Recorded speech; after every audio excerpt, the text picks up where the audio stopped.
Hi, I'm Eunice. You're listening to Grammar Matters, a series of podcast episodes from the English Language Institute of Singapore.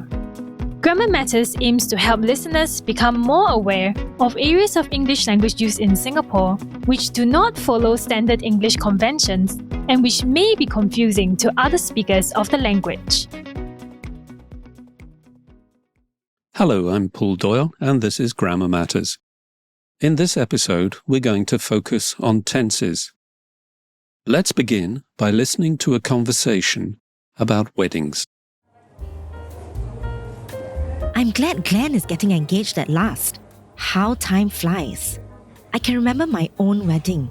My husband looks so handsome in his clothes. His family buy me the most beautiful cheongsam. Weddings are beautiful, but so tiring.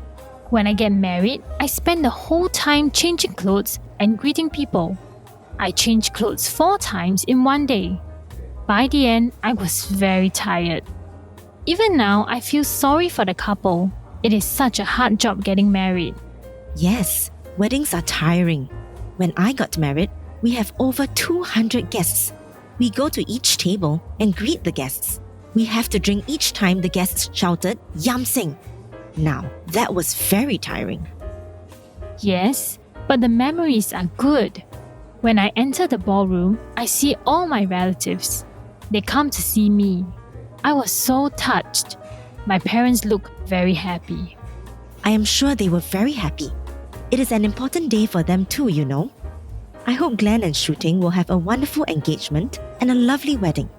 I am sure they will. They are an amazing couple. Did you notice the mistakes in the conversation? The speakers seem to have some problems with verb tenses. Instead of saying, "My husband looks so handsome," one of the speakers said, "My husband looks so handsome." And instead of saying, "His family bought me the most beautiful cheongsam," she said, "His family buy me the most beautiful cheongsam." One of the functions of English verb forms is to show time. By changing the verb form, we can show the time of an event or action we are talking about. However, if we use the wrong form, the people listening to us or reading what we write may become confused. So we should use the appropriate verb form to indicate the time that we are talking or writing about. We can show whether we are talking about the present or the past. For example, that dog often barks. Here we're talking about the present, so we use a present tense form of the verb. That dog barked yesterday. Now we're talking about the past, so we use the past tense form of the verb.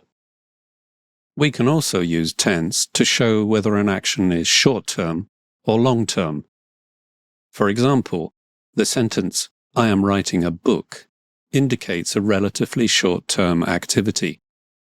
Now compare it with this sentence, "I write books." This is a much longer-term activity. Indeed, it could be a whole career.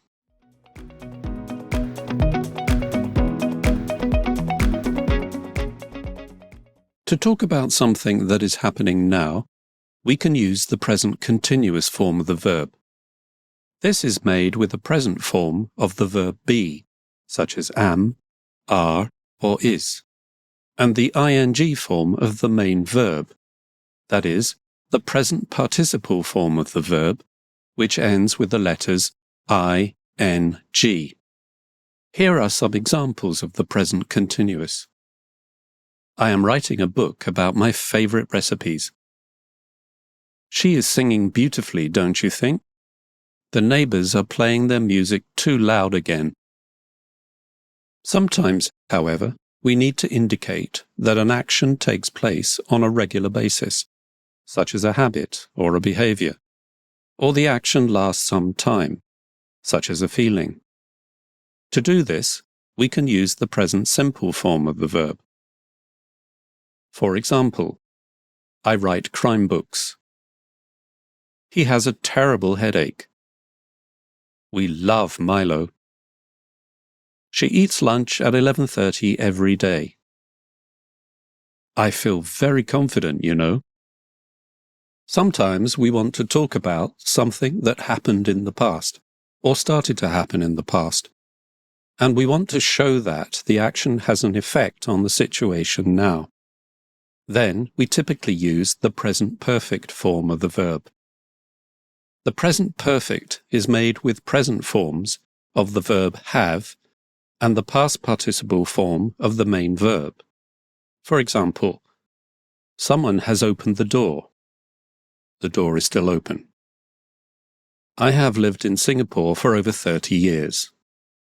I'm in Singapore now.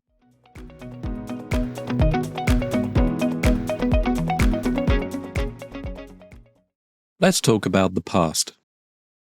If we want to show something happening at a point in time in the past, we use the past continuous form of the verb, also known as the past progressive. For example, they were still preparing their presentation slides at 2 in the morning. In 1965, the government was looking at new ways to develop the country. However, sometimes we need to show that the happening took place on a regular basis and lasted some time, or we want to emphasize that the action is completed. Then we normally use the past simple form of the verb. For example, I wrote science fiction when I was a student. He had a headache, but he took a Panadol. He's fine now. She ate lunch at 12 every day when she worked for the bank. We liked Milo a lot when we were kids. Sometimes we want to emphasize that something happened before some past event that we are talking about. Then we can use the past perfect form of the verb. The effect of this is like a flashback sequence, which we often see in movies. The past perfect is made with past forms of the verb have and the past participle form of the main verb. For example, Ahmad arrived home without his lunch. He had left it on the bus. Mutu had left college long before he met his wife. Let's listen to the conversation about weddings once again. This time, you will hear that they have overcome their problems with verb tenses. I'm glad Glenn is getting engaged at last. How time flies. I can remember my own wedding. My husband looked so handsome in his clothes.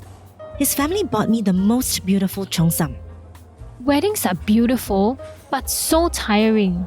When I got married, I spent the whole time changing clothes and greeting people. I changed clothes 4 times in one day. By the end, I was very tired. Even now, I feel sorry for the couple. It is such a hard job getting married. Yes, weddings are tiring.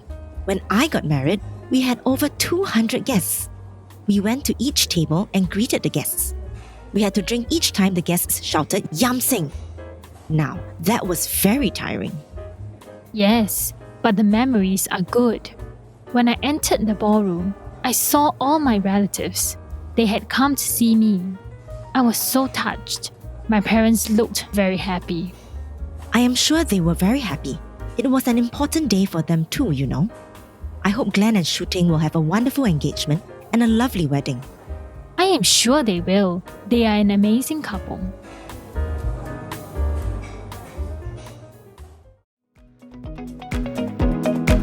The Grammar Matters podcast series is brought to you by the English Language Institute of Singapore.